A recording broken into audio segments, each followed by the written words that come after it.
Welcome back to the new video guys. आज हम एक नई वीडियो के बारे में बात करेंगे। आज का टॉपिक होने वाला है हमारा common side effect of ashwagandha. I know आपको अश्वगंधा की यूजेस के बारे में बहुत वीडियो मिल जाएगा, लेकिन ये साइड इफेक्ट के बारे में आपको बहुत ही कम वीडियो मिलेगा। आपको ये जानना बहुत ही इंपॉर्टेंट है, क्योंकि बहुत से लोगों को लगता है कि सिर्फ एलोपैथिक मेडिसिन का ही साइड इफेक्ट होता है। ऐसा नहीं है। अगर आप क्वान्टिटी में नहीं लेते कोई भी चीज़ को, तो आपको वो साइड इफेक्ट दे सकता है।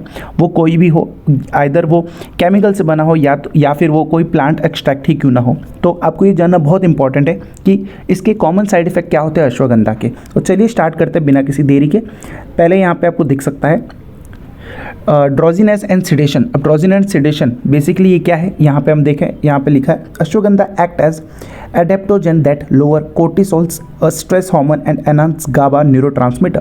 This relax nervous system which can cause drowsiness, especially when taken in a high dose. अब आपको बताता हूँ ड्रोजीनेस क्या होता है। ड्रोजीनेस यानी कि आपको थकान होगा, आपको रेस्टिंग स्टेट ज़्यादा आपकी बॉडी रहेगी, ज़्यादा एक्टिव नहीं रहेगा, आपको नींद आएगा ज़्यादा, आपकी बॉडी में एनर्जी नहीं रहेगा। ये क्यों होता है? क्योंकि क्या करता है, जो हमारा अश्वगंधा है वो क्या करता है, स्ट्रेस हार्मोन को कम करता है। स्ट्रेस हार्मोन जो हमारा कोर्टिसोल उसको कम करता है और गाबा को बढ़ाता है। गाबा एक्शन बढ़ने से क्या होता है, आपकी बॉडी में रिलैक्सेशन शुरू हो जाता है, यानी कि आपकी बॉडी बहुत रिलैक्सिंग स्टेट में जाना पसंद करती है उस केस में। तो अगर अश्वगंधा को ज़रूरत से ज़्यादा लिया तो आपको ड्रोजीनेस एंड सिडेशन देखने मिलता है। ठीक है, तो ये पहला साइड इफेक्ट है। तो ऐसा नहीं है कि अश्वगंधा ले लिया तो आपकी बॉडी अब अच्छा ही काम करेगी, ऐसा नहीं है। अगर उसको ज़्यादा मात्रा में लोगे तो आपको इशू होगा। तो सबसे पहला साइड इफेक्ट देखा है ड्रोजीनेस एंड सिडेशन। ठीक है, आई होप आपको ये क्लियर है। चलिए सेकंड देखते हैं, इसमें सेकंड कौन सा आपको साइड इफेक्ट है देखने मिलता है, lowered blood pressure and blood sugar.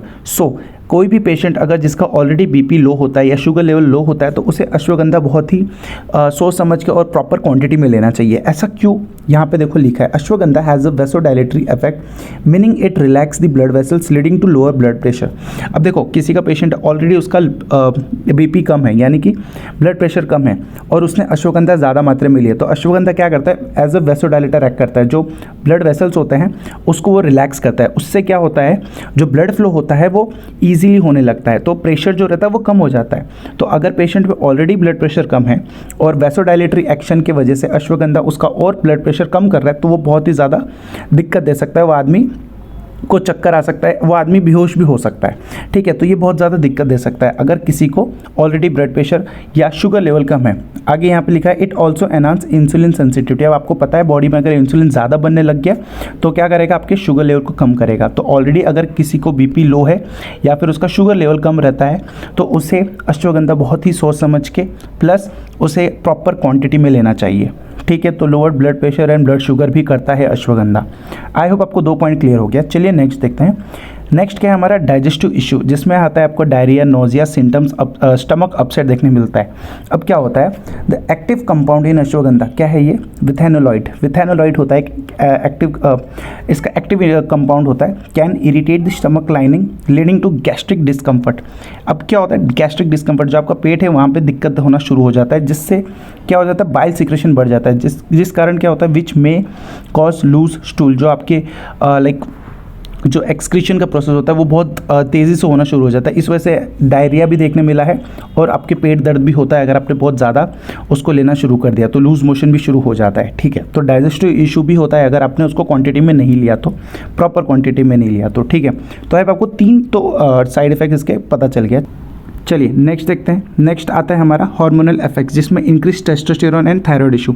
अब सबको पता है कि अश्वगंधा लेने से बॉडी में टेस्टोस्टेरोन लेवल बढ़ जाता है और उससे क्या होता है, आपके सेक्सुअल इंटरकोर्स के दौरान आपको एक्टिव ज़्यादा रखता है। ये तो बात ठीक है, लेकिन अगर इसको ज़रूरत से ज़्यादा लिया तो वो आपके टेस्टोस्टेरोन लेवल को काफ़ी ज़्यादा बढ़ा सकता है और साथ ही थायराइड इशू भी देखने मिला है।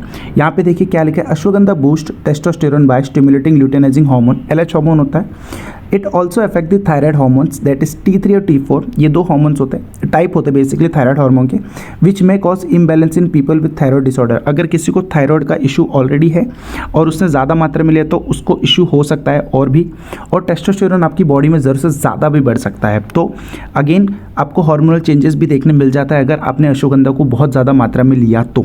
ठीक है, तो आई होप आपको ये भी क्लियर हो गया होगा।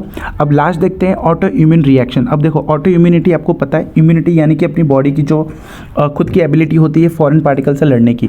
तो अब क्या होता है, अगर इसको ज़्यादा ले लिया तो आपकी ऑटो इम्यून रिएक्शन को बढ़ा देता है। कैसे करता है, ashwagandha stimulate the immune system increasing WBC that is white blood cell active for people with auto immune disorder जैसे कि lupus, rheumatoid arthritis, this scan version system.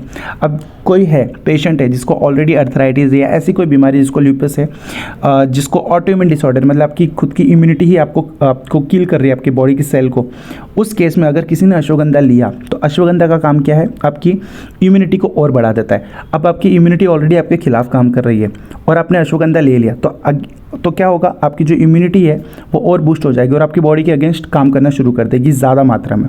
तो ऑटो इम्यून रिएक्शन भी देखा गया अगर अश्वगंधा को ज़रूरत से ज़्यादा ले लिया।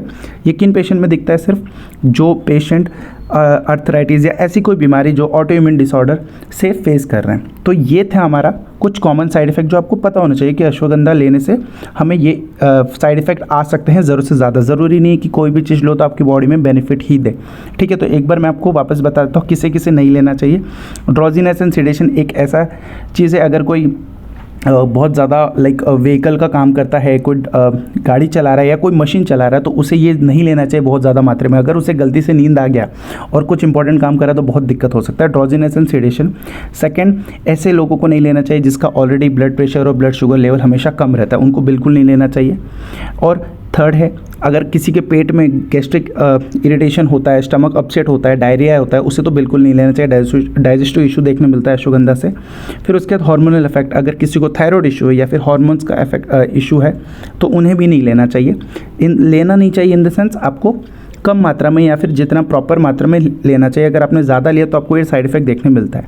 ऑटो इम्यून रिएक्शन, जो कि बताया मैंने, अर्थराइटिस या कुछ ऐसे ल्यूपस जैसी बीमारी हो जिसमें ऑटो इम्यून आपका ख़राब हो चुका है, इम्यूनिटी ख़राब हो चुका है, तो उस केस में भी आपको एकदम सावधानी से लेना चाहिए अश्वगंधा को। तो आई होप ये वीडियो आपको इन्फॉर्मेटिव लगा होगा। ऐसे में इन्फॉर्मेटिव वीडियो बनाता रहता हूँ। तो मिलते हैं अगली वीडियो में, तब तक के लिए this is Shivam signing off.